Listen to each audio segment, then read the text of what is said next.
With my 35 years of experience, our team at US Asset Management can deliver professional investment management, financial planning to help you target your goals, and even specialized divorce financial analysis if you need it.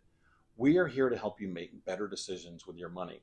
Call US Asset Management today and let's get to work in your financial future. The left is siding with illegals, attacking ICE, and fighting to let non-citizens vote. Republican Kelvin King is a graduate of the Air Force Academy, Air Force veteran, and conservative businessman. As Georgia's Secretary of State, Kelvin will put Americans first, root out corruption, clean up voter rolls, and restore confidence in our elections. The other candidates had their chance and failed. Republican Kelvin King for Secretary of State, leadership Georgia voters can trust. Pro-Trump warrior Steve Gooch won't just cut property taxes in Georgia. He'll throw them straight in the wood chipper. Senior citizens on fixed income shouldn't be forced from their homes. Neither should veterans who have served our country and fought for our freedoms. And neither should anyone else for that matter. Frankly, these crazy property taxes are un-American. I'll tear them to shreds. We'll make home ownership great again. Steve Gooch for Lieutenant Governor. Toughest tax cutter Georgia's ever seen. Do you already have your investments with Fidelity? I'm David Cross with US Asset Management. Did you know that you can assign your investment management to my team and put my 35 years of experience to work for you? You simply assign us as your investment manager and you keep the same username and password. Professional management, and you get to work with someone who shares your values. Call US Asset Management today and put us to work for you.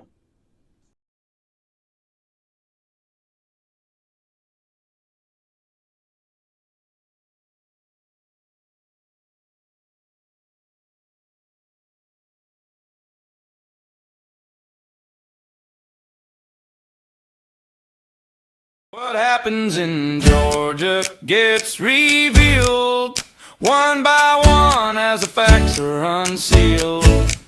From the pit comes what they don't want you to see. When the daily nugget of truth is dropped with your host, BKP. Hey folks, how are you today? I'm your host, BKP, and you're watching BKP Politics on voiceofruralamerica.com. We're back. Yes, we're back. And another segment here. And we're back. I'm your host, BKP, and you're watching BKP Politics on voiceofruralamerica.com. So, you know, we have the governor's race here in Georgia. And, you know, we have tied a string. The Republican side, we've tied a string around this whole thing, and we've been pulling it until we can pull it tight and complete what we want to present to you. And that is that the Rick Jackson campaign,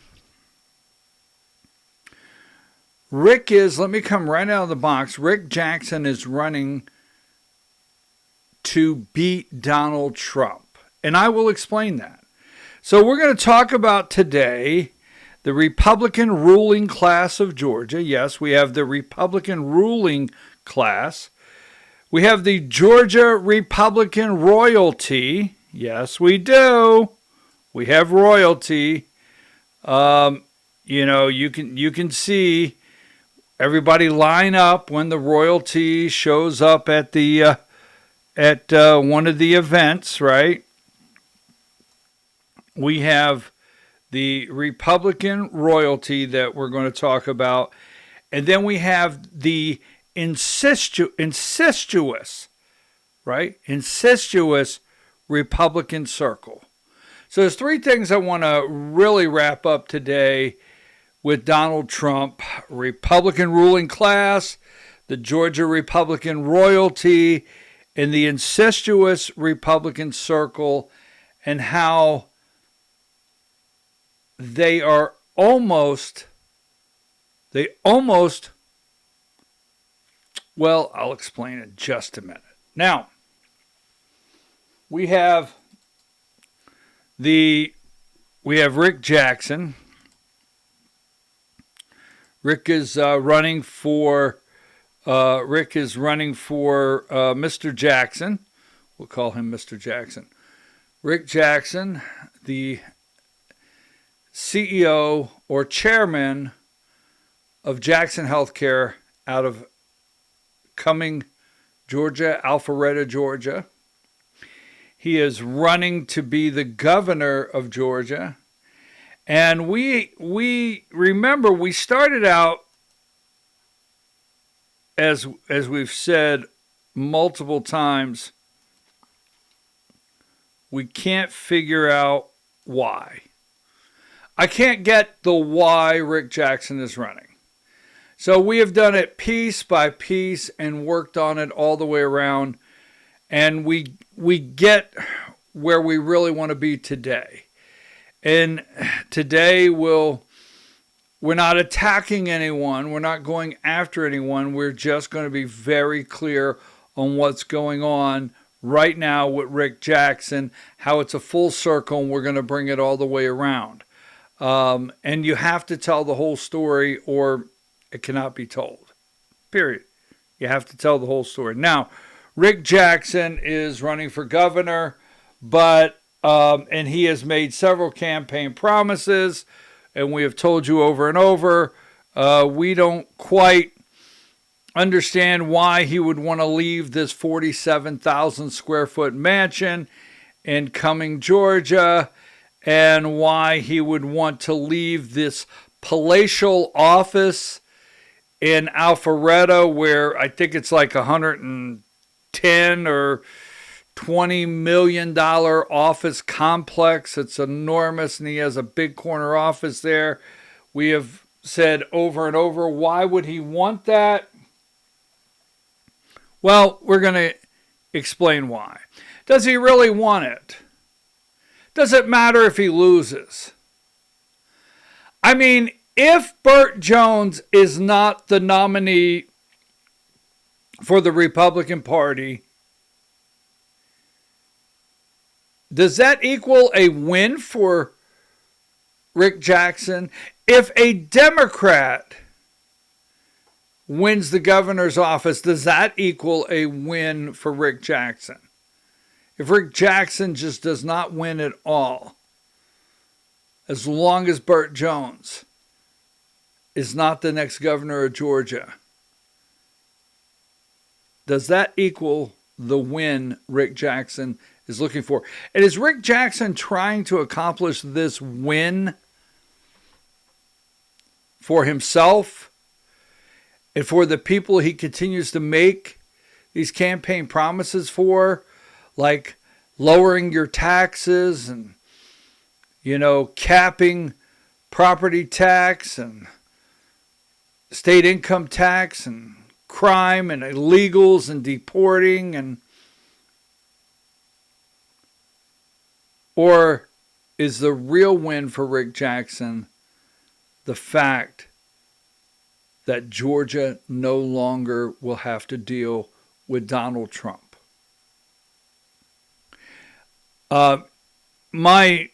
When I say my opinion, as you well know, I'm going to tell you, if you're voting for Rick Jackson, you're voting against Donald Trump. If you're voting for Rick Jackson, you're no longer supporting Donald Trump. And I'm serious. When I get done today, you really can't say I voted for Rick Jackson, but I still support Donald Trump, because I'm going to show you why that can't go together.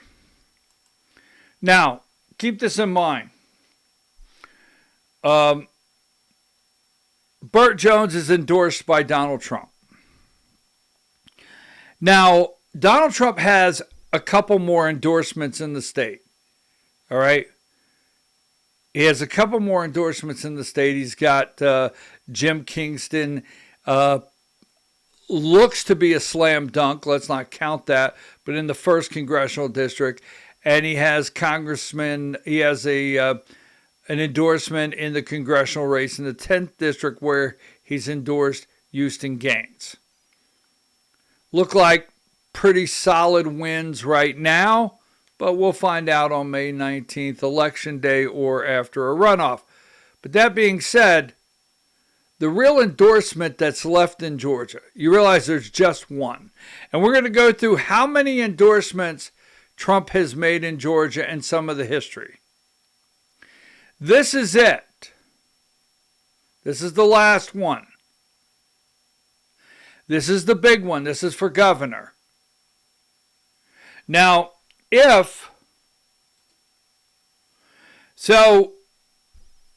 Burt Jones, who are they stopping from getting in the governor's office in Georgia?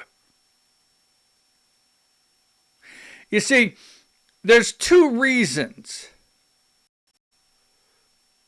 There's A, the Senate race against John Ossoff. There's no Trump-endorsed candidate. Right? And B, there's Rick Jackson running against Burt Jones. And if they could stop Burt Jones, they could stop the likeness of Donald Trump completely once and for all. Now, last year, I went into it last year. I mean, before I stopped my daily broadcast when I was doing the Georgia Hour and we switched to our format now, I told you I was watching the demagnification of Georgia. And Derek Dooley being picked by Brian Kemp. We're going to get into that today. But how many of you are getting mailers with Trump's likeness, right? Whether it's your state representative, whether it's your state senator, a candidate for state senate, a candidate for county commissioner, a candidate for state representative, a candidate for secretary of state, whatever it may be.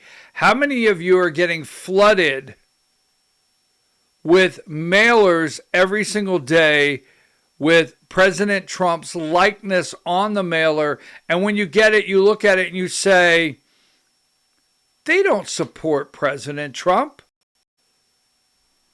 They're never Trumpers.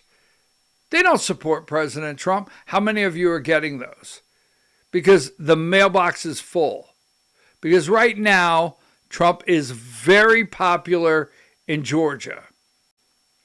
And in the Republican Party. The Republican Party in Georgia, Trump is still very popular. So they're using his likeness, and you know they don't like Donald Trump.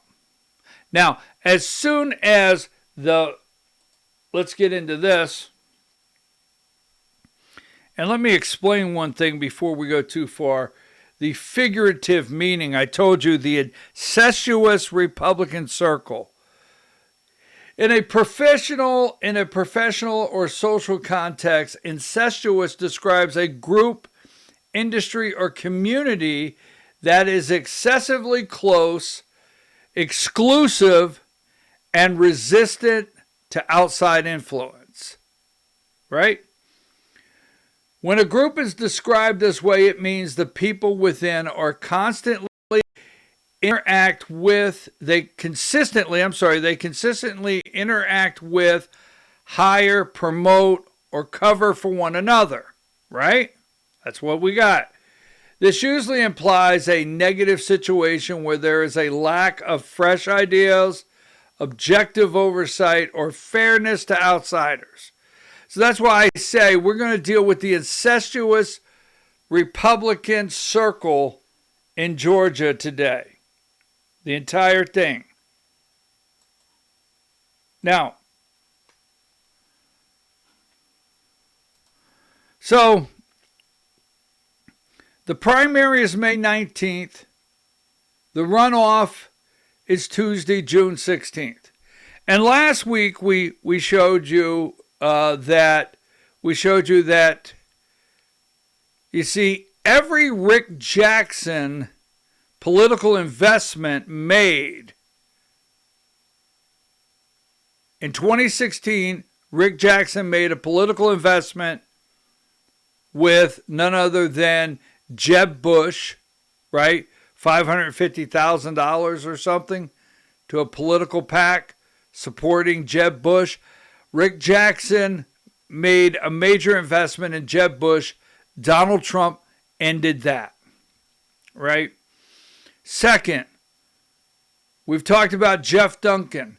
Jeff Duncan, former state representative in Georgia, former lieutenant governor, only ran and won and served one term, right?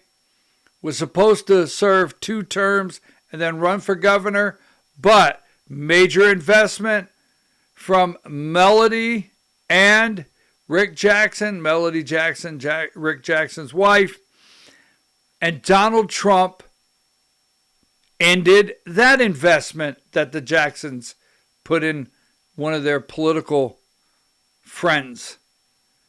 And then last but not least, Nikki Haley in 2024.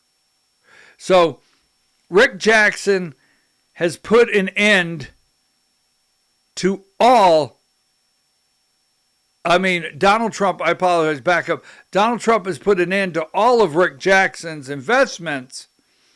So Rick Jackson is going to participate with others in trying to finish Donald Trump off in Georgia.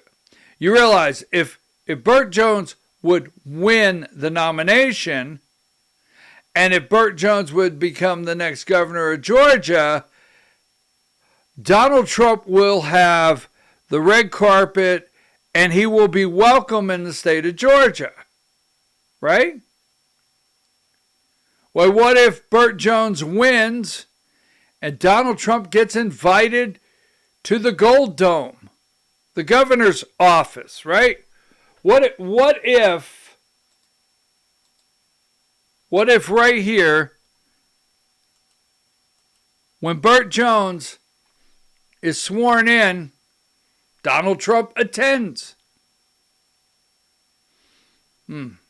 Not on their watch. No, not on their watch, because you got to pay attention to this. Rick Jackson, what he's doing is he's participating. Because at no time, we'll show you the complete, at no time has Rick Jackson, his wife that we can see, and Shane Jackson, his son, a major Nikki Haley supporter. At no point are they really interested, or do they show any care for Donald Trump. Now,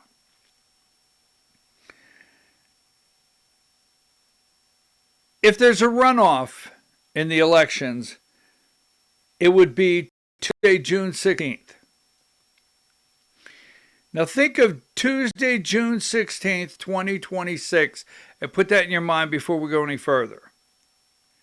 Because if Rick Jackson wins the primary to go on to run in the November general election, behind the scenes somewhere in private, they will be a big group that will have a major party that they never have to put Trump's picture on one of their campaign brochures. They never have to pretend they like Trump any longer. Bottom line, they're finished. And Jackson's their man. And I keep talking in a plural because I'm going to show you. Jackson is their man.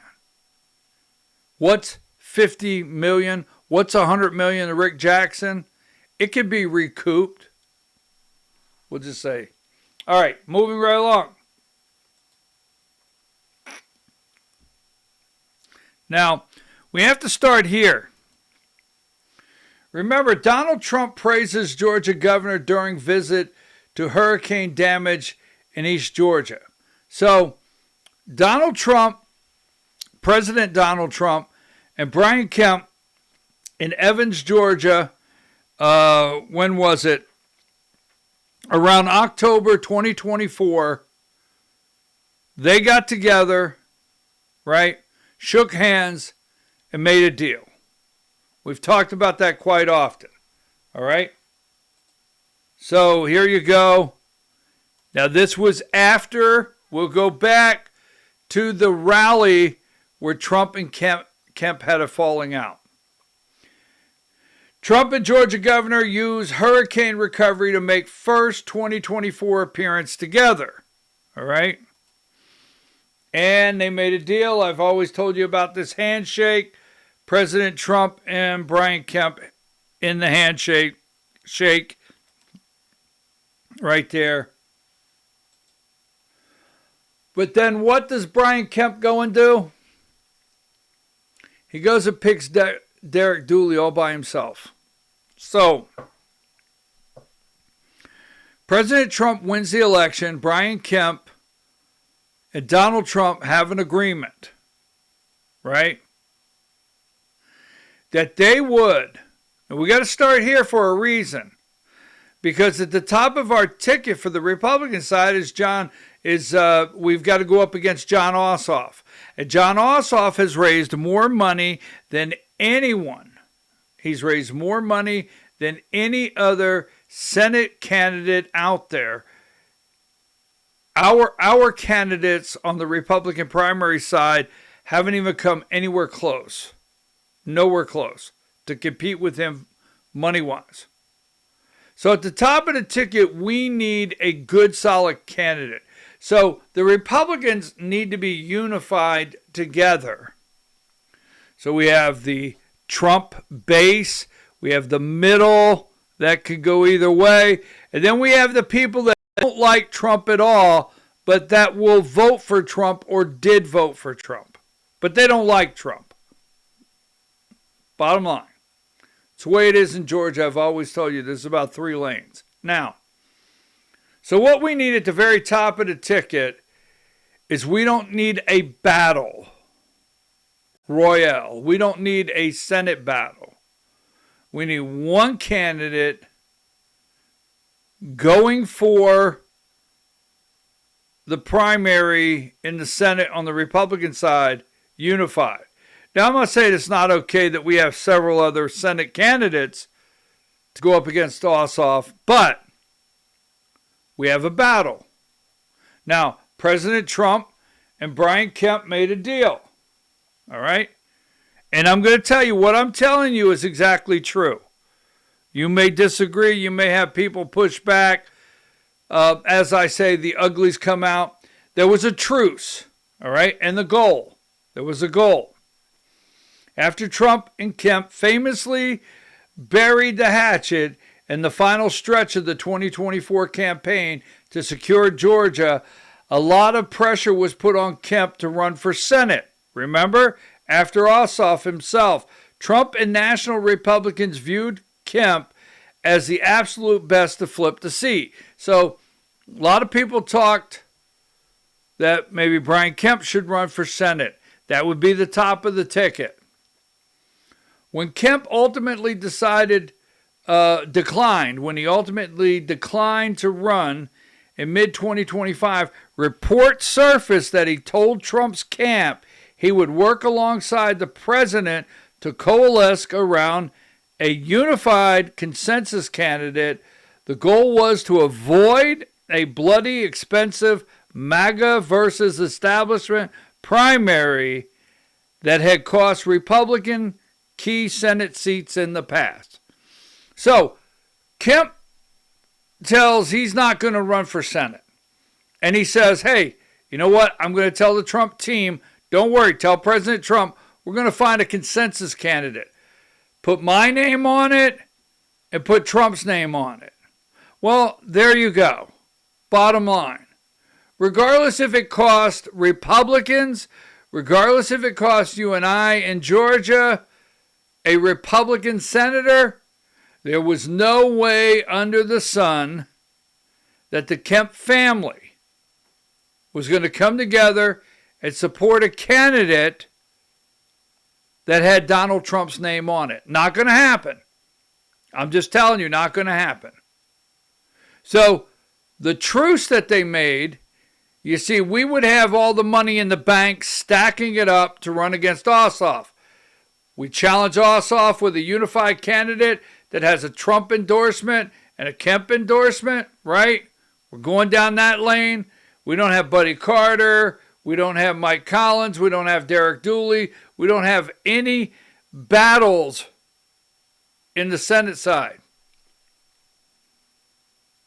But, yes, we do. Because although Kemp made a deal, he went back on it. That's right. Now, the deal fractured over Derek Dooley. We all know this. Despite the rumored commitment to find a candidate together, Kemp preempted the process. He threw his full political weight behind an unexpected outside candidate, former University of Tennessee football coach Derek Dooley. The unilateral move by Kemp reportedly perturbed Trump and his White House team. Dooley had zero political experience and was not the candidate Trump's orbit was looking at. So Trump's political team, right, his political team, and Trump himself said this wasn't the deal. This was not the deal. We had a truce, right? And so while there was widespread expectation that the two would team up to crown a single Senate nominee, Kemp's solo backing of Dooley effectively split the Georgia GOP's power centers once again. See that? It split once again because when they shook hands in October of 2024, they made a truce. All right? Let's get a Republican senator back. Let's not have a battle in Georgia. You put your name on it. Bring me a candidate. I'll put my name on it. Let's go up against Ossoff. Let's win as Republicans. But you see, Donald Trump has never felt in any way whatsoever a return of the favor, a return, an appreciation for what he did. Right? Now, regardless of what you think, if you're a Trump supporter, a Kemp supporter, or a both, you support both. Kemp would not have gotten the nomination, probably would not have won, not 100%, against Casey Cagle if Trump wouldn't have stepped out and listened to David and Sonny Perdue and endorsed Brian Kemp. And from that time, Donald Trump has never felt that Brian Kemp, Marty Kemp, or the family has ever shown the appreciation. And I'll get into that. So we're starting here. We're going to work backwards a little bit because this is where we're at right now. While the overarching narrative of severe friction between Brian Kemp, Derek Dooley, and Donald Trump at the White House is absolutely true, right? There's nothing publicly out there that shows what exactly happened between all the parties. However, the rumor that I'm referring to in politics likely stems from the very real high publicized behind-the-scenes fallout that occurred between Kemp's team and the White House regarding Dooley's candidacy. So there was a major fallout between Kemp's team and President Trump's team at the White House over Kemp going rogue, picking Derek Dooley, going alone without President Trump. There was a major fallout. Now, as we continue here, Trump has never felt the respect from anyone in the Republican ruling class in Georgia, the Georgia Republican royalty, or the incestuous Republican circle. And I'm going to show you this even further. Now, the conflict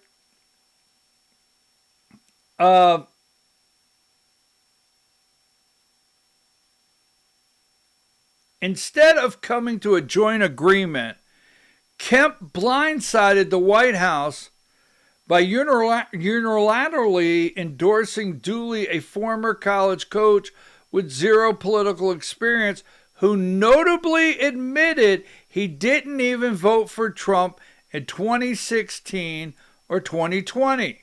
All right? This really perturbed the White House.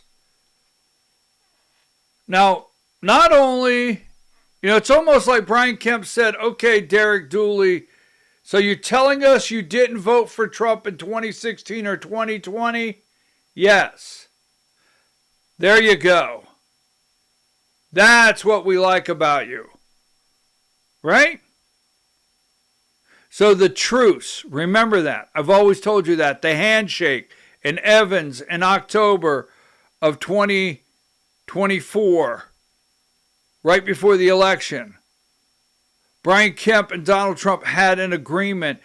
They would both put their name on a Senate candidate at the top to try to save the money, save a big primary battle, right?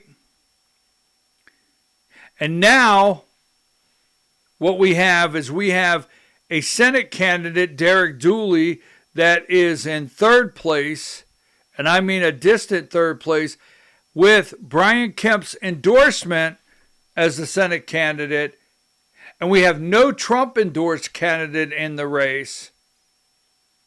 But starting right there at Senate, right, there was no way that Brian Kemp was going to put his name on a candidate with Donald Trump. So, let's keep going here. Now, let's remember back in 2018, right? President Trump doesn't feel he's ever been shown the appreciation. Now, November 4th, 2018, right? They're backstage before a huge rally. This is only a couple days before the election. Brian Kemp, Marty Kemp, David Perdue, and David Perdue's wife with President Trump getting ready to go on stage.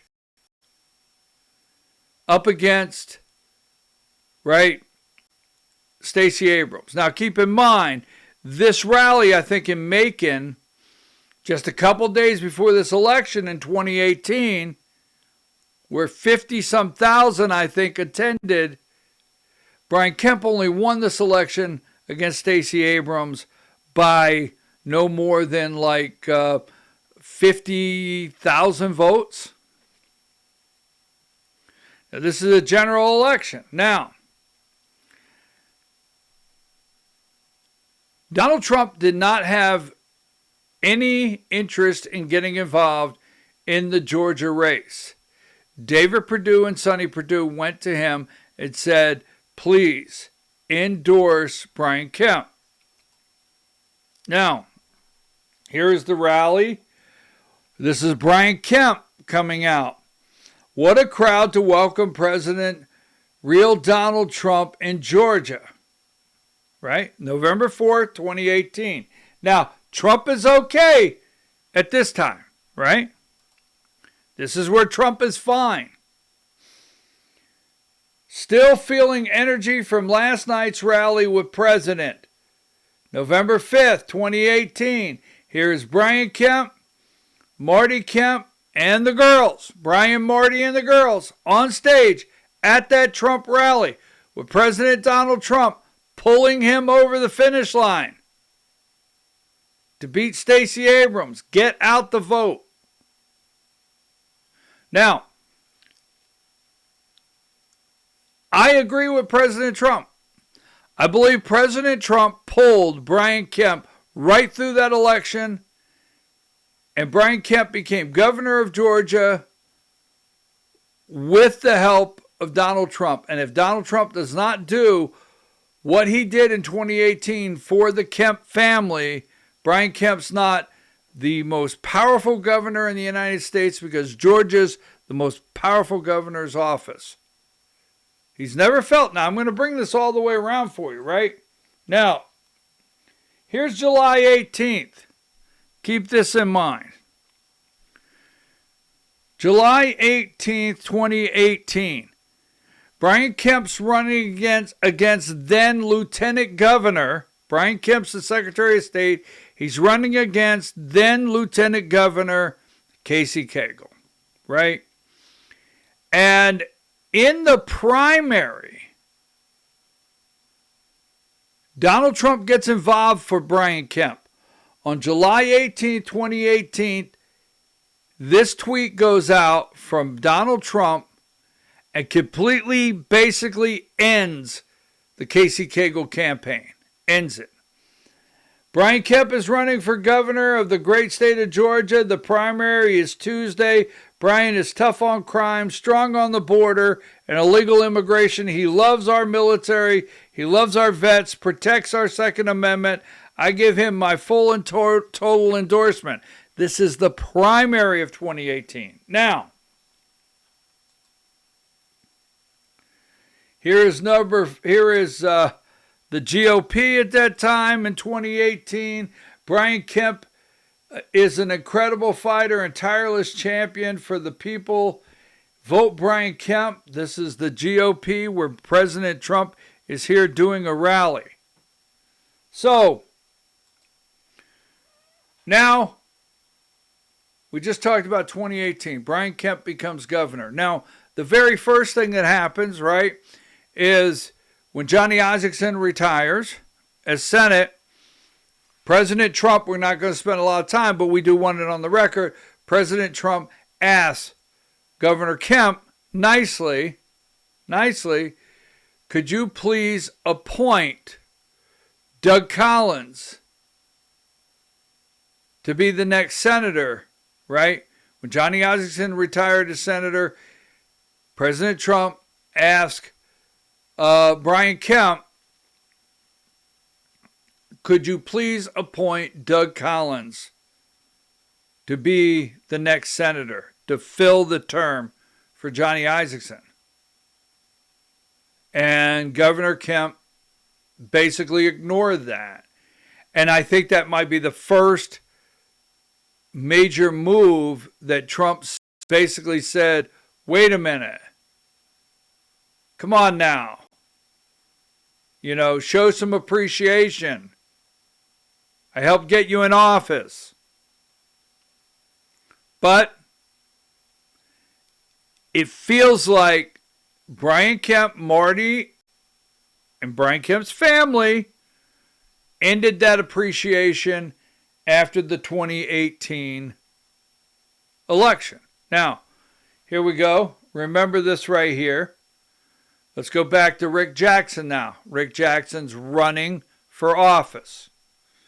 Here you go. You have Rick Jackson gave Jeb Bush $550,000, right? And then you have Melody Moore Jackson. She helped invest in their fair-haired young man there, Jeff Duncan, who is now running as a Democrat, right? And here's a couple payments to Jeff Duncan from Melody Jackson. $3,900, $2,500, $6,600, right? And let's stop here for a minute with Shane Jackson. This all comes together, folks. Everything we're doing here comes together. Every bit of it. It's incestuous. All right. And the main goal is to end Donald Trump. Burt Jones is endorsed by Donald Trump. They have to get rid of Donald Trump in the state and be through with him once and for all. And Rick Jackson is helping complete that. Now, so we know Rick Jackson's investments into Jeb Bush, Jeff Duncan, and Nikki Haley all failed at the hands of Donald Trump. We know that, right? So here is Shane Jackson. Now, keep this in mind. We've talked about this every day. Rick Jackson is not on the campaign trail with any family. No family whatsoever. I understand he has 3 adult children. Here is Shane. He has 3 adult children. He has his wife is a professor at Georgia Tech. I understand he has grandchildren. 0 family. 0 family. He does not have anyone on the campaign with him because, in my humble opinion, the mission is not, trust me, is not to get elected. The mission is not to achieve anything he's promising. The mission is to end Donald Trump. So here is Shane Jackson. The reason we're going to talk about this, and this is the kickoff. I was there. Shane Jackson introduced his dad. He's not been on the campaign trail, but he is very much involved in the incestuous circle of the Georgia Republicans and the Republican royalty in Georgia, the ruling class. So here he is introducing his dad. Now, when Nikki Haley ran, I'm just going to show you everything here.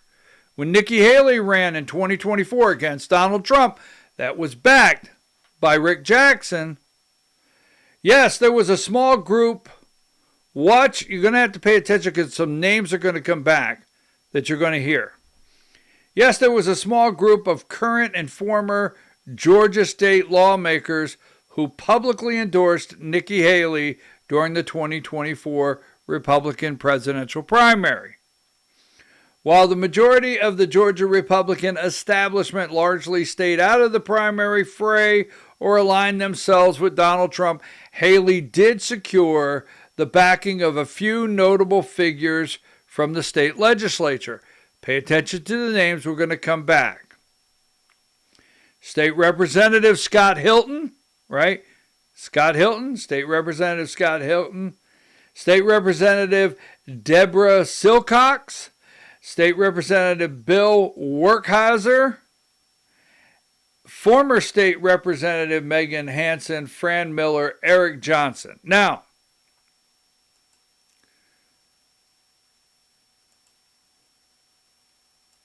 so here is Scott Hilton.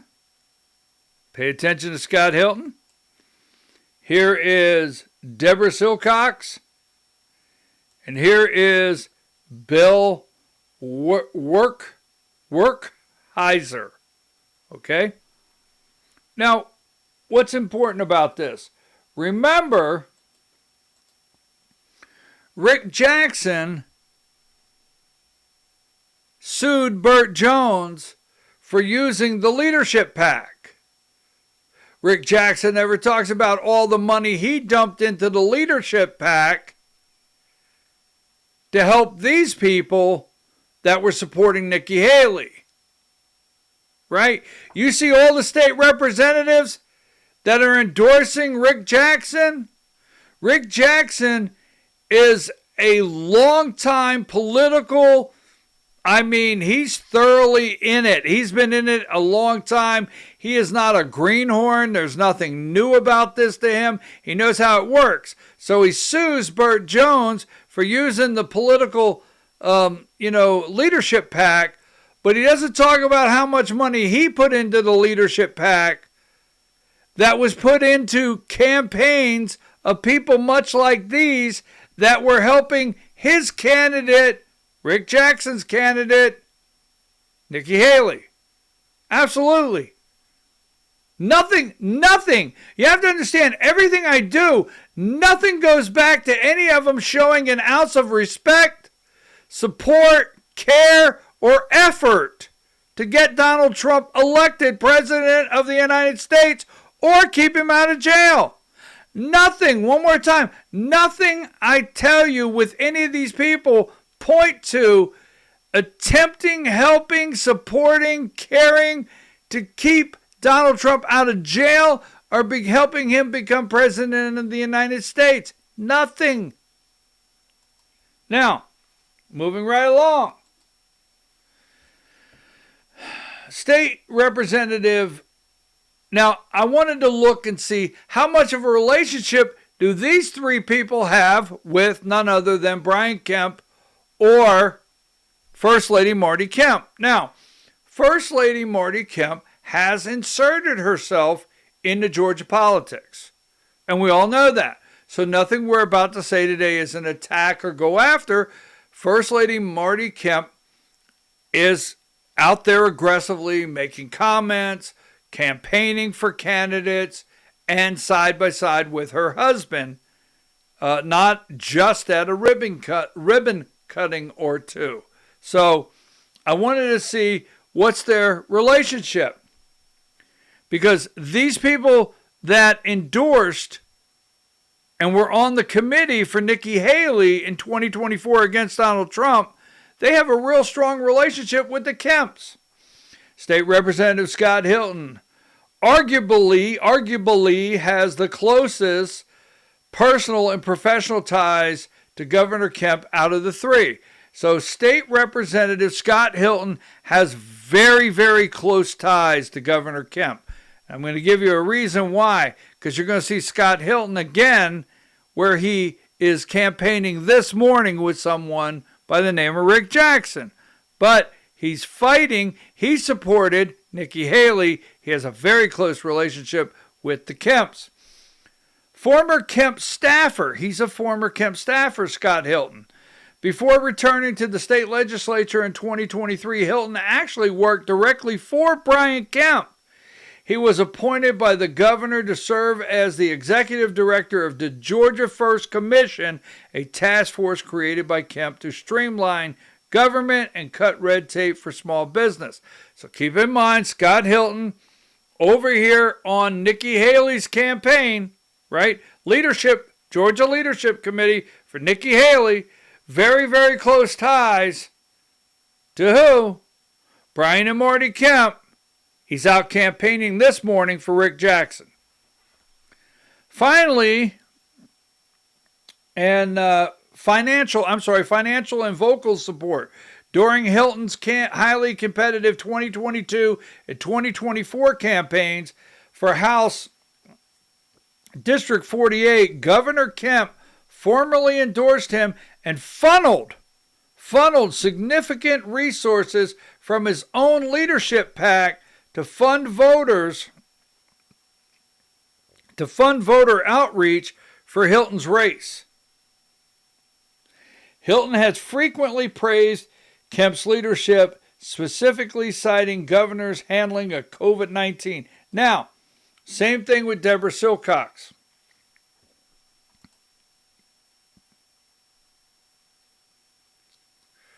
Let's see, is this? Oh, that's Scott Hilton's. Okay, I had that up here. Same thing with Deborah Silcox. Deborah Silcox, prominent establishment Republican, representing a swing district in Atlanta suburbs, Sandy Springs, making her a crucial ally for Kemp's moderate conservative coalition. She has campaign surrogates. Brian and Marty Kemp have personally thrown their weight behind Silcox to protect her vulnerable seat. Now, keep this in mind. For example, both Governor and First Lady attended and spoke at a major campaign event for her in 2024. Just like Scott Hilton, Governor Kemp authorized his leadership committee to heavily fund voter contact campaigns aimed at protecting Silcox's seat in the state house against the Democrat challenger. Now, she is also on the leadership committee for Georgia for Nikki Haley in 2024, right? So again, Rick Jackson dumping money in Kemp's leadership, pack, where Kemp goes out and takes that money and puts into these other people. It's all a vicious circle. And then let's see, and then you have the Nikki Haley connection, all right? Nikki Haley connection, you ready? While Rick Jackson is the CEO and his son Shane Jackson, who serves as the president of Jackson Healthcare, was heavily involved in the 2024 primary we just discussed when Nikki Haley unveiled her official Georgia leadership team. Ready? When Nikki Haley revealed her official Georgia leadership team in early 2024, Shane Jackson and State Representative Bill Werkheiser were both on the board together, serving as top surrogates for Haley in the state. So Shane Jackson, remember, the son of Rick Jackson, they invested a lot of money in Nikki Haley to get her elected, but, right, they didn't just invest money. Shane Jackson, he was on the leadership team for Nikki Haley, Rick Jackson's son. Now, it all comes to a circle, and I'm going to show you. Now, the Kemp leadership pack ecosystem. Rick and Melanie Jackson, along with Jackson Healthcare and JIG, are among the most prolific mega donors to the establishment wing of the Republican Party. They are massive financial backers of Governor Brian Kemp, because Georgia allows the governor to operate a leadership committee. Now, in the leadership committee, Rick Jackson could dump, and Melanie and Shane could dump all the money they want in that committee for Brian Kemp, and Brian Kemp could turn around and give it out to maybe Scott Hilton, maybe Deborah Silcox, maybe to help Nikki Haley. Can't make this up. Legislative interest.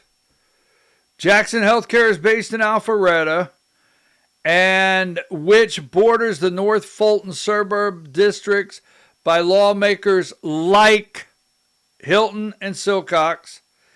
As a massive healthcare staffing and technology company, Jackson Healthcare frequently advocates for state legislation regarding healthcare regulations, tort reform,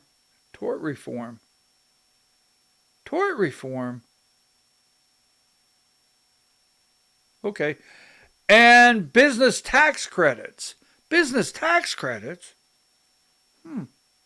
Therefore, their lobbyists work very closely with the establishment allies like Werkheiser, Silcox, and Hilton under the Gold Dome. It's so incestuous, the circle. Now, here's the official list, Nikki Haley's Georgia leadership team, which her presidential campaign unveiled February 16, 2024, ahead of the Georgia primary. As you can see, campaign co-chairs. Nikki Haley, ready? Scott Hilton.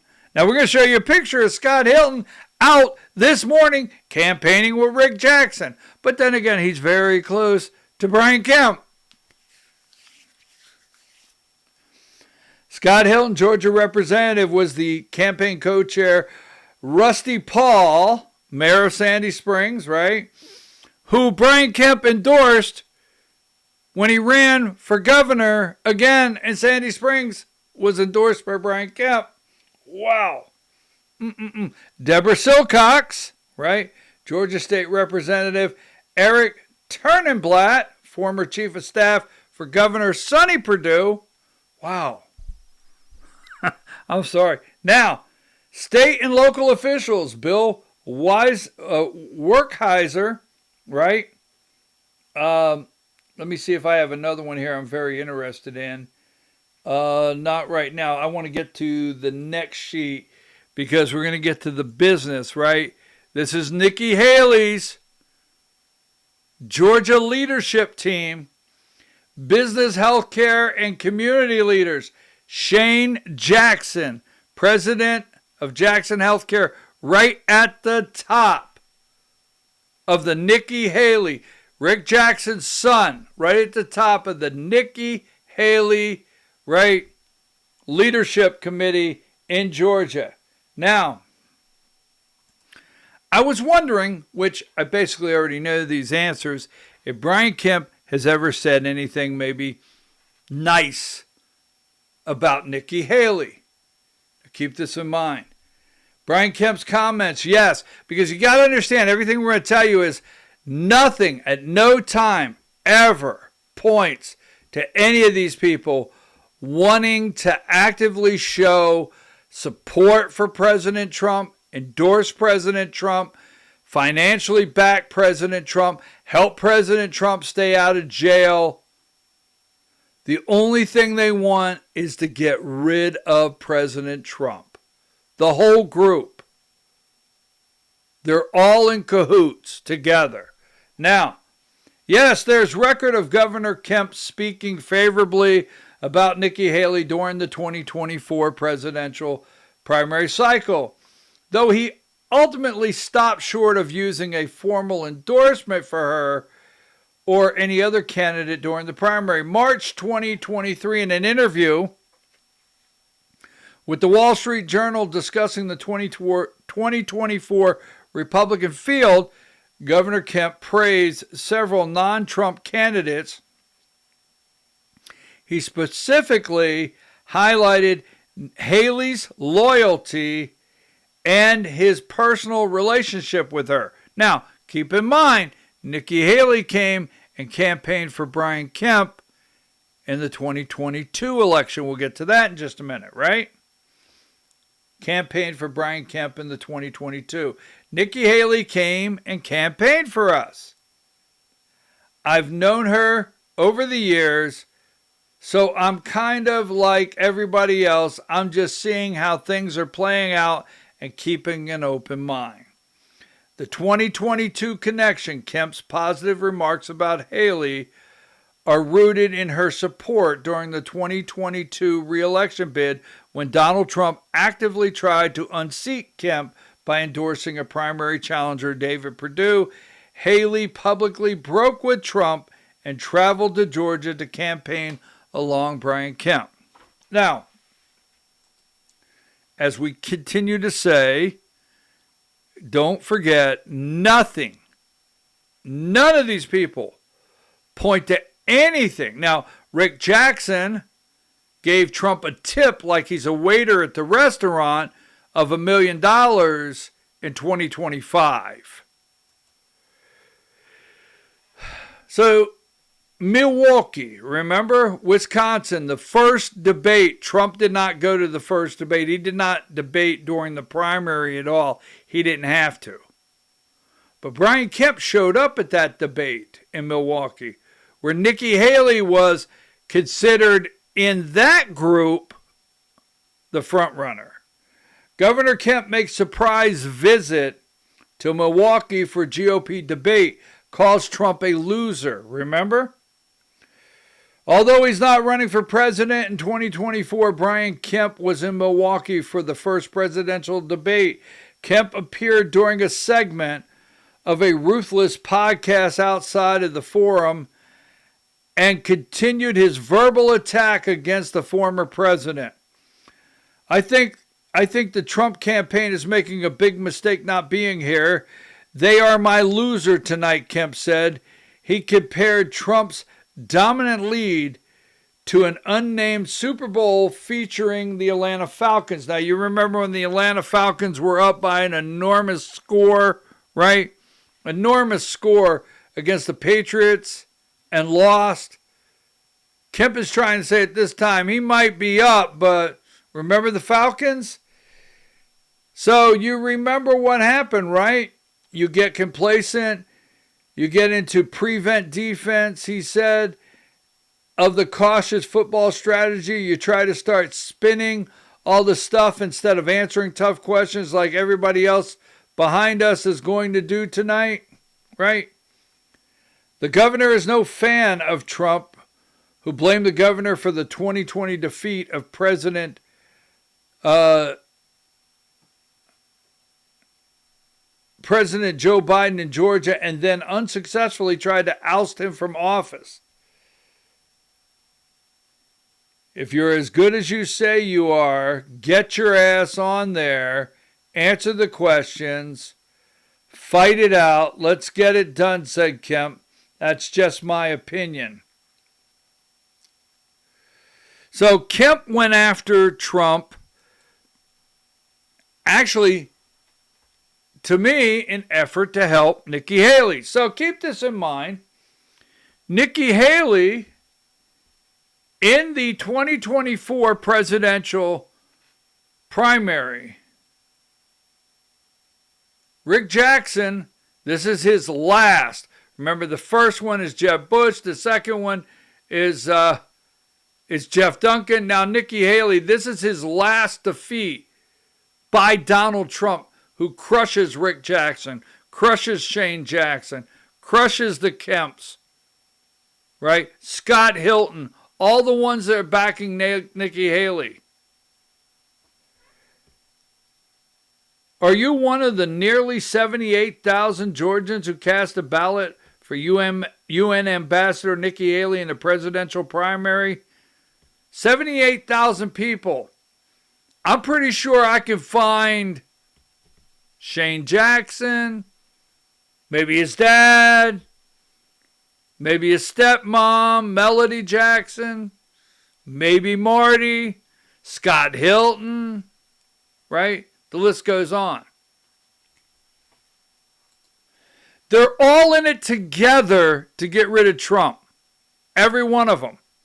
So here's Rick Jackson. They got to get rid of Trump. If Burt Jones wins this election, folks, if he wins this election, you have to understand, Donald Trump doesn't go away in Georgia. There is, and I'm going to show you the list in a minute, a long list. Here is this morning, fueling up at the Varsity in Gwinnett, right? This is Rick Jackson fueling up at the Varsity in Gwinnett with Scott Hilton, right? Here's Rick Jackson and Scott Hilton this morning campaigning together for Rick Jackson, trying to take out Burt Jones for governor, as Scott Hilton, very close, used to work directly for Brian Kemp, very close with Governor Kemp and Marty Kemp.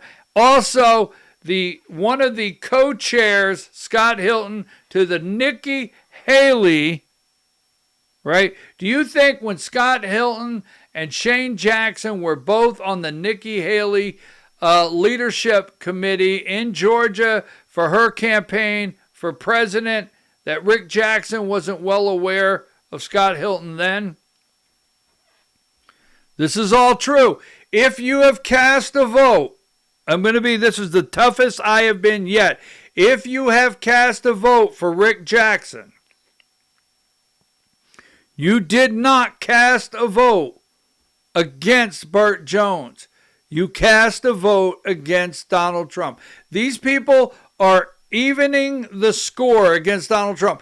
Every single one of these people are getting evening the score and trying to cut Trump off at the knees. They never intended to endorse a Senate candidate with Trump. They never intended to back Burt Jones. They do not want Trump anywhere near that governor's office. In fact, they'd be happy the day President Trump leaves Georgia to never return. Now, let's go here. Almost done. Remember December 5th in 2020. Don't forget this. Let's go back there. Because December 5th in 2020, President Trump looked at Doug Collins out in the audience and said, "Hey, Doug, you want to run for governor in 2 years? You'd be a good-looking governor," to Doug Collins. This is because Brian Kemp would not approve the Georgia State Senate to move forward of trying to investigate the 2020 election. Either would Jeff Duncan, that was then the lieutenant governor. So, remember that? Now, in 2022, it failed. But this is very important. Trump endorsed statewide candidates. He endorsed Herschel Walker. So, what we have now is we have a Kemp-endorsed candidate going up against Jon Ossoff.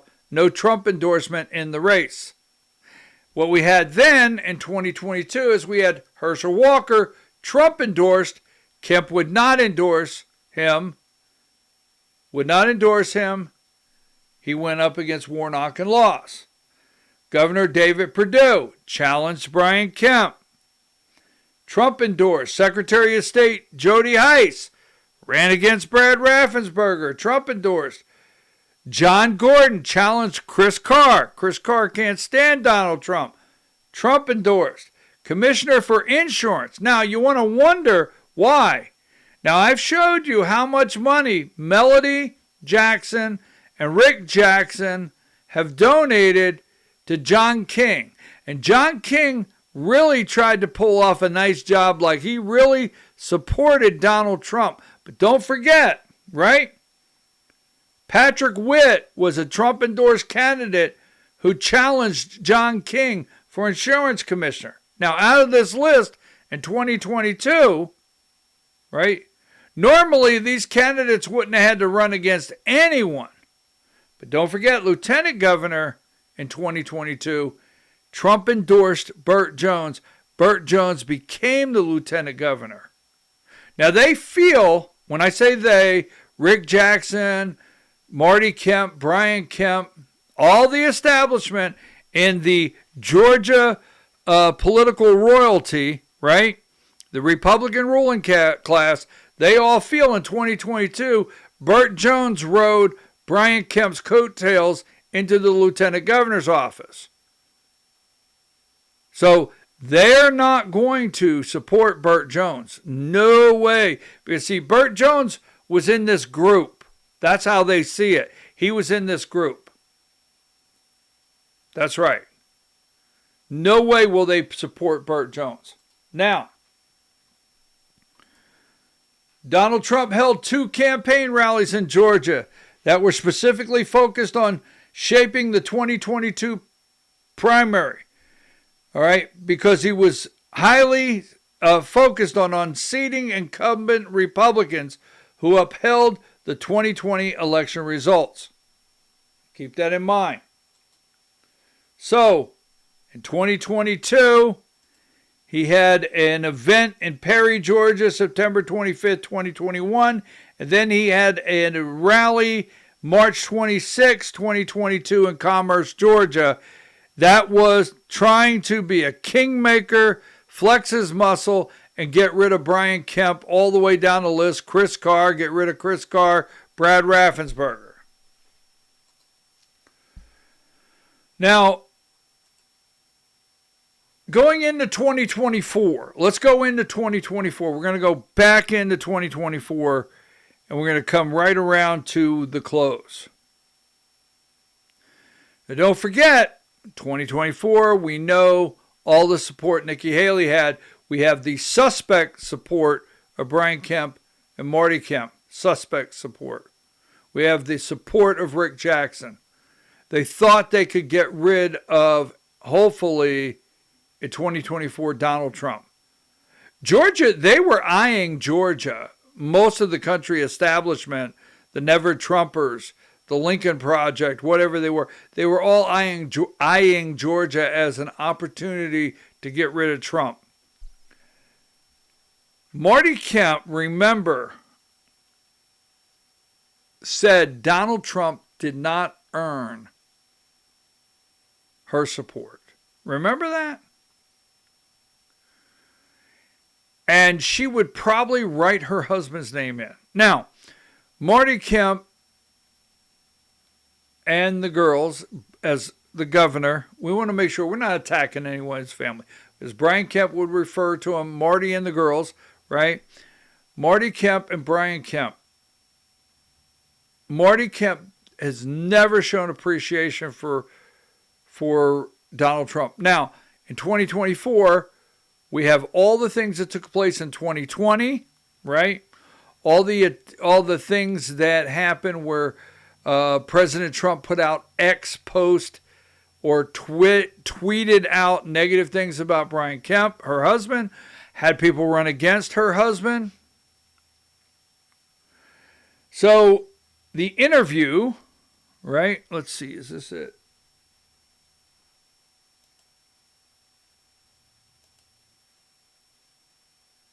Yes. The date, the interview was broadcast in early April 2024. This is Marty Kemp. She was being interviewed by anchor Karen Gear on Atlanta local ABC affiliate. During the interview, Gear asked First Lady about upcoming November election. While her husband Brian Kemp had already publicly stated he would vote for the Republican ticket. Now you got to remember, Brian Kemp never went out and said, I will vote for Donald Trump. They can't bring themselves to do that. He said, I will vote for the Republican ticket. Whoever the Republican ticket is. Marty made it clear she wasn't there yet, right? Marty made it clear on a public broadcast, I'm not there yet. She stated that Donald Trump still hasn't earned my vote. The write-in comment, when asked what she planned to do when she cast her ballot, she responded, we've got a long way going. I would probably write Brian Kemp's name in. He'd make a darn good president, in my opinion. She did leave the door slightly open for her stance to evolve. However, those specific comments on local television is what directly set the stage for Trump's retaliatory remarks in Atlanta. So it set Trump off that Marty Kemp would never publicly admit that she would vote, right? She would vote for Brian Kemp. Keep in mind, in early 2010, Kemp was appointed Secretary of State by Sonny Perdue. Now, this is why Trump gets very upset with the feeling of never being shown any appreciation. Sonny Perdue appoints Brian Kemp to Secretary of State in 2010, all right? And then he goes on to win a full term. Sonny Perdue then turns around. This guy's Secretary of State gets an appointment, then turns around and gets an endorsement handed to him by Donald Trump when Sonny Perdue and David go to get the endorsement. Now, 2024. March 9th, 2024, he went to Rome and held an event, right? But August 3rd, 2024, that's the one right there. August 3rd, 2024, Atlanta, major rally at the Georgia State University Center, notably held the same venue his opponent, Kamala Harris. So August 3rd, 2024, Trump holds an event. Trump launched into roughly 10-minute tirade against the sitting Republican governor, largely blaming Kemp for the 2020 loss, name-calling him and going after him. Now, I'm going to play about 5 minutes of that rally that night when Trump come, and we remember, like it was yesterday, what happened. So we all remember, just like it was yesterday, when Trump got there. See, Trump comes to Atlanta. Brian Kemp, no one meets him at the airport. Well, he has certain people meet him there, not the Kemps. Brian Kemp doesn't come to the rally. Running against Kamala Harris there doesn't come to the rally to help support him. No one shows up at the rally as far as that's concerned. And he's dealing with a first lady saying he hasn't earned the vote. So Trump's a little upset. We're going to play about 6 minutes of how the news reported it and what happened that day in August 3rd.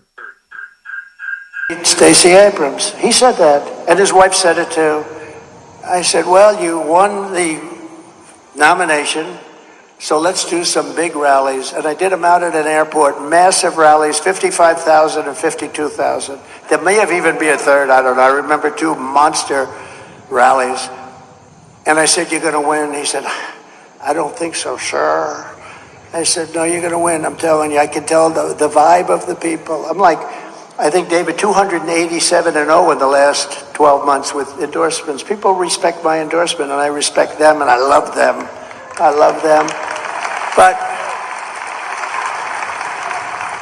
so I did these 2 big rallies, and he won. He did win. He won by like 2%. And his wife looked at me and said, thank you, sir. We'll never, ever be able to repay you for what you did. You got my husband the nomination, and then we beat somebody who was unbeatable. You know, she was, in theory, unbeatable. She was the hottest politician in the country at the time. Democrat politician, I would say I was hotter because I was president. So I was hotter now. I'm only kidding, Marjorie. I'm only kidding. Although maybe I'm not kidding, actually. No, she was like the hottest, certainly the hottest Democrat politician in the country. And she was going wild for years. She's still going wild. She can't even believe it. But I got him by doing massive rallies. And I really worked hard. He's the most disloyal guy I think I've ever seen. But think of the wife. We can never repay you for what you've done, sir. We could have never won. And now she said 2 weeks ago that I will not endorse him because he hasn't earned my endorsement. I haven't earned her endorsement. I have nothing to do with her. Somewhere he went bad. And you know what? Your numbers in Georgia are very average. Your crime numbers, your economic numbers, all of your numbers, you're very average. You can do a lot better, and you'll do a lot better with a better governor. You can do a lot better, just so you understand. But I don't want her endorsement. I don't want his endorsement. I just want them to do their job for Georgia. And you know what? He's the governor. He ought to support his Republican Party. Because if he doesn't have his Republican Party, I could tell you where he came from, and it wasn't good. And you have a great leader of the Republican Party right here. Stand up, please. He has done an unbelievable job. And he has to work like hell with a governor that doesn't help him. And Raffensperger ought to make sure that the vote is honest. And they don't want the vote to be honest. In my opinion, they want us to lose. That's actually my opinion. And we can't let that happen. Because if we lose Georgia, we lose the whole thing and our country goes to hell. Because we can't have her be president of the United States. She's grossly incompetent. He joins me now.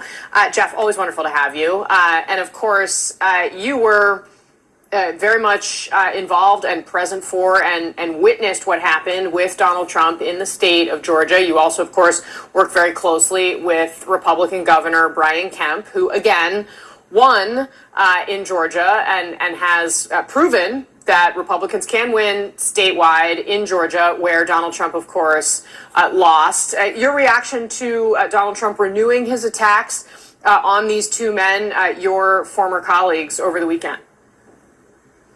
I couldn't help but think when Donald Trump was saying in his speech, if Brian Kemp would have just taken a phone call, what he really means is if Brian Kemp would have just committed a felony, everything would have been okay.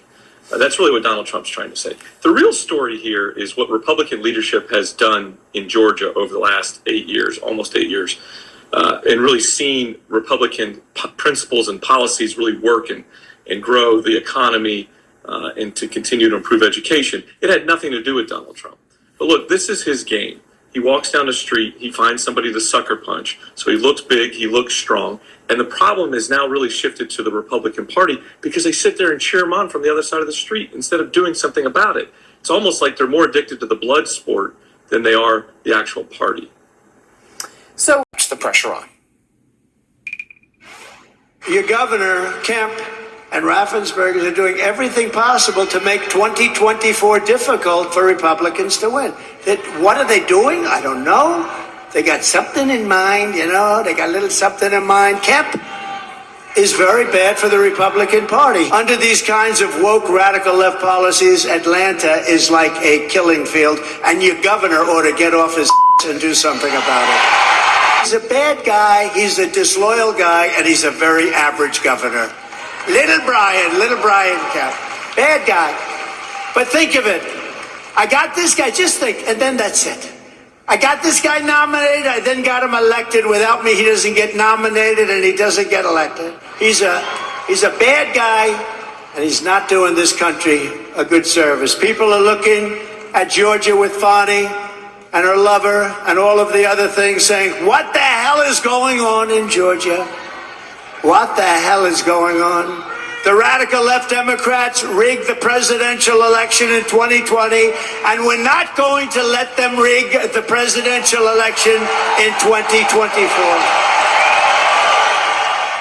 Governor Kemp responded on social media, writing in part, "My focus is on winning this November, not engaging in petty personal insults. You should do the same, Mr. President, and leave my family out of it." We should note, between Harris's ascension to the top of the Democratic ticket and Trump reigniting this feud with Kemp, a very popular governor there are a lot of Republicans in Georgia who worry that that state is now very much back in play. Next up here... Last night at a rally in Battleground, Georgia, former President Donald Trump reopening old wounds, attacking the state's Republican Governor Brian Kemp and his certification of the 2020 presidential election results in this state. He's a bad guy, he's a disloyal guy, and he's a very average governor. And all he had to do is sign something where the Senate would like to look at election integrity. Trump also testing attack lines in... You know, one of the takeaways for me is that the next Secretary of State will be integral in creating a new voting system for Georgia. There's been a lot of discussion about... Last night at a rally in Battleground...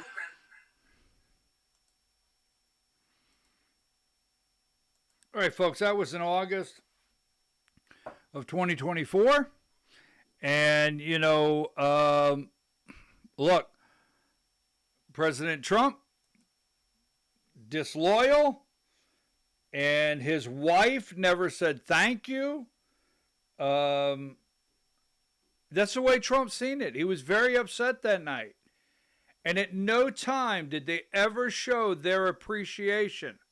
So after that happened, all right,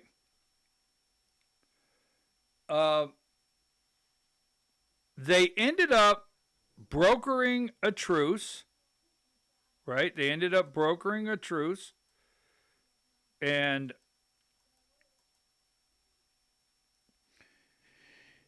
in an interesting twist of political pragmatism, despite this highly publicized feud in August, Trump and Kemp eventually brokered a truce later in the fall.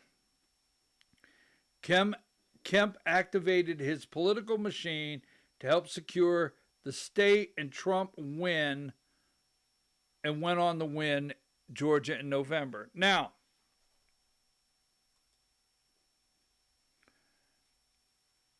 Lieutenant Governor Burt Jones was at the rally that night. Okay? Yes, Lieutenant Governor Burt Jones was absolutely at the August 3rd, 2024 rally in Atlanta. All right? Jones went after Jeff Duncan that night, attacking Jeff Duncan. The most talked about moment of Jones' speech was his attack of former Georgia Lieutenant Governor Jeff Duncan. Duncan had recently become a vocal critic of Trump and cross party lines endorsing Kamala Harris. Someone asked me, what I thought about that, and I said sometimes you just can't fix stupid as far as that's concerned. Now, then that went on the next day or two with everyone coming out and attacking President Trump. Everyone in the political circle here in Georgia, allies turned enemies to something Governor Brian Kemp and Donald Trump have a long and complicated history that has helped shape Georgia politics and will play a major factor in each of these political futures. Governor Kemp, the next day, Georgia Governor Brian Kemp snaps back at Trump after repeated attacks. Leave my family out of it. And here's the quote you heard earlier from Brian Kemp. This was right after the August rally there.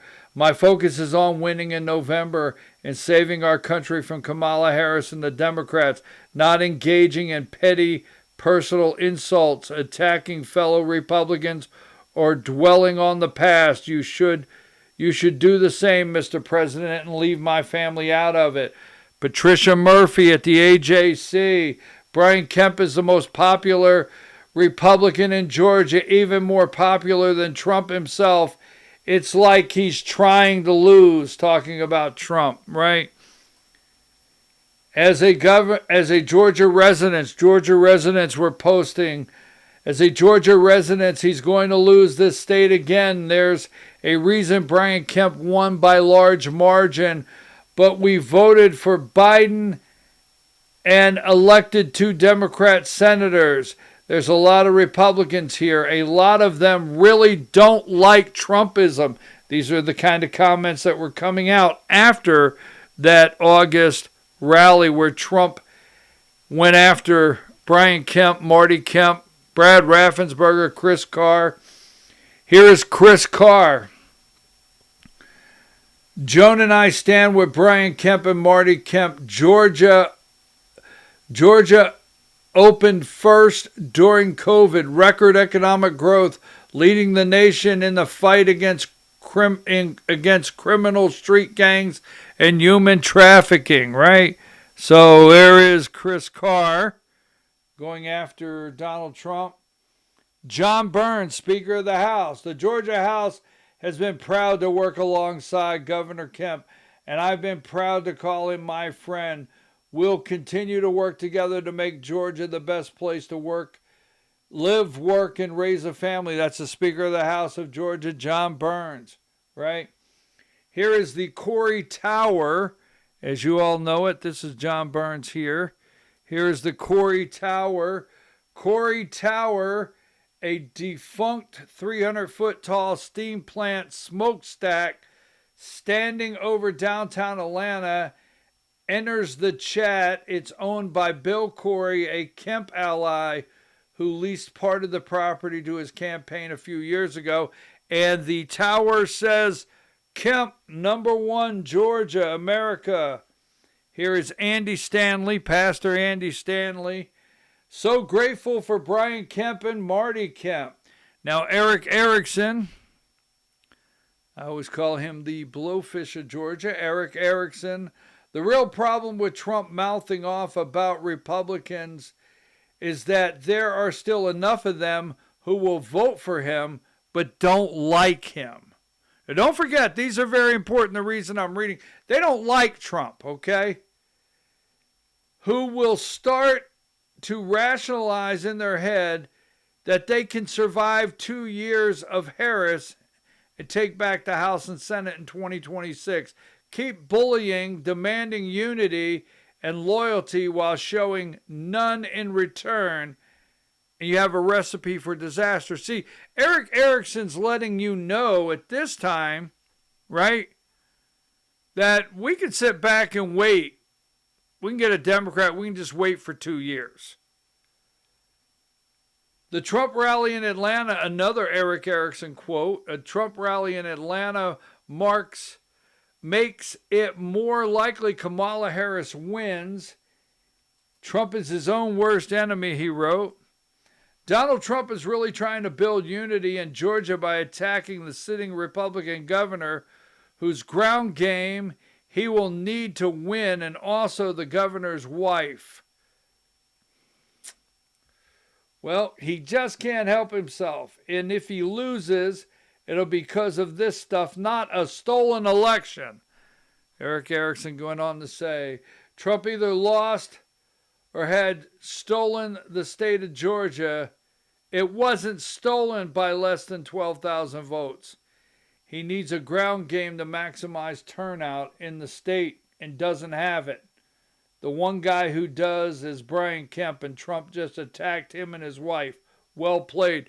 Now we are going to see Kemp's machine and turnout with Derek Dooley here in the next couple days. Here's the one they always attack, right? Eric Erickson again, right after the rally in August of 2024. I suspect before Trump got off the stage tonight, his team allowed him to socialize with some Georgia Stop the Steal freaks who whisper in his ear. The Democrats keep their social media freaks away from Biden and Harris's ear. The GOP put them right at Trump's table, right? Interesting. Here's Greg Bluestein. For anyone questioning who holds the real political power in the state, ask Perdue and Abrams how that worked out. The governor paved the path for success in Georgia. All Donald Trump has to do is follow it, says Stephen Lawson, a Kemp supporter and ally. Now here's Gabriel Sterling, right? Georgia elects. Here is Brad Raffensperger, Secretary of State, his response to the rally. These are all responses to the rally. Georgia's elections are secure. The winner here in November will reflect and the will of the people. History has taught us this type of message doesn't sell well here in Georgia, sir. That's when he was attacking Brad Raffensperger. Gabriel Sterling, running for Secretary of State, said, my boss sums it up pretty clear. Here's just someone in Georgia with their picture. I stand with Brian Kemp and First Lady. Brendan Buck, do you know who Brendan Buck is? Worked for Mike Pence. Attacking the popular GOP governor of a critical swing state, Trump seems to be in signature self-destruct mode. Now, here's where I wanted to get to, right? Right after the rally, Representative Scott Hilton, remember Scott Hilton campaigning with Rick Jackson today. Scott Hilton, co-chair of the Nikki Haley leadership team for the 2024 election here in Georgia. Scott Hilton that used to work for Brian Kemp directly and has been a supporter of Brian Kemp's for a long time. I stand with Governor Kemp. He is a winner and one of the most popular and effective governors in our nation. Under his leadership, we have cut taxes, raised teachers' pay, and kept our community safe. We need more true public servants like Brian Kemp and the Georgia First Lady Marty Kemp. Now, Burt Jones did not do that. He wasn't involved in that. He's never turned his back. But the AJC, Burt Jones said, this was Burt Jones' comment after that rally, I am friends with both the president and the governor, and as much as I would like for my friends to be friends, sometimes that's not the case. And that's okay. The bottom line, the country can't take 4 more years of the mess Joe Biden and Kamala Harris created. We have one shot to fix it this November, and I'm going to do everything I can to make sure Donald Trump is in the White House, not Kamala Harris. That was the statement that Burt Jones made that day, okay? So, don't forget, Brian Kemp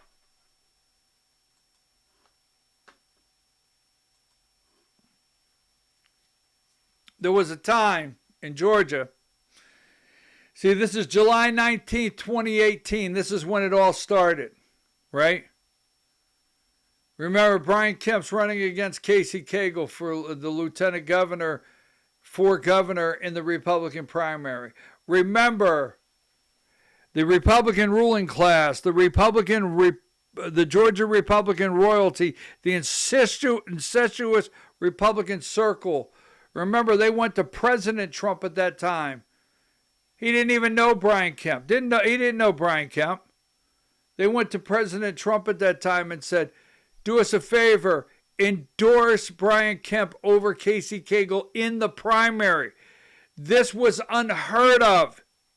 You don't get in the primary. President of the United States does not get into a governor's race, an open primary, and endorse. But Donald Trump stepped out to do a favor in Georgia, and this is the day it bit him in the back. Right here. Remember this date, July 19, 2018. This is when Brian Kemp, the governor of Georgia, said, proud to have real Donald Trump's full and total endorsement in the Republican primary runoff on July 24th. Stand with us as we fight to put hardworking Georgians first. That was the statement Brian Kemp made on July 19, 2018. He was in a runoff against Casey Cagle. There was several candidates in the primary. The runoff was between Brian Kemp and Casey Cagle. The Perdue's went and asked President Trump, do us a favor. Help our friend get over the finish line. And when President Trump helped Brian Kemp get over the finish line and get the nomination and an unusual endorsement in a Republican primary, he then went on just 3 days. Now, trust me, if the polling was not so tight against Brian Kemp and Stacey Abrams, they could have kept Donald Trump out of the general election in November of 2018. But the polling was so tight, I think it's November 3rd, we can look that up. Just days before the election, Trump flies into Macon, Georgia. Approximately 55,000 people there, having Brian Kemp, Marty Kemp, the family, and all of them on the stage, and holds a big rally and tells Georgia, get out and make this man your next governor. You see, Donald Trump has never felt at any time that they've shown him any appreciation, consideration, or real thank you. So let me just say to you, when Rick Jackson, this phony fraud of a candidate, gets out there and wants to lead you to believe he wants to be the next governor of Georgia, I will get you a boatload of your money back. My biggest concern is, who is the boatload of the money that he is going to be returning to who? Right? Rick Jackson wants to make sure that in June, when the runoff is over, and there'll be a runoff, that you never again in Georgia have to use Trump's likeness on a campaign mailer. You never again in Georgia have to say, I'm endorsed by Donald Trump. You never again in Georgia have to worry about a Senate candidate being endorsed or supported by Donald Trump. And last but not least, you don't have to worry if Donald Trump will ever get his hands on the governor's office in Georgia. Because don't forget, if Burt Jones is the next governor of Georgia, not so fast. Donald Trump will not immediately be gone. So watch all these candidates, my friends. All these candidates. Every last one of them. After all of the runoffs are over, as they head into November, start the distancing from Donald J. Trump. Just Rick Jackson wants to put the final death nail in this guy and Georgia. You see, Donald Trump collapsed every single political move Rick Jackson has made. The last thing Rick Jackson is a Trump supporter. Period. So, let me know what you think, how you feel. Don't be a part of the political ruling class. Don't be a part of the what they're doing. Don't be a part of this. So, let's see. What do we have here? I think, is it almost time to take a break? I mean, might be almost time to take a break. So, we're going to take a break, and we'll be back real soon. I'm your host, BKP. You've been watching BKP Politics on voiceofruralamerica.com.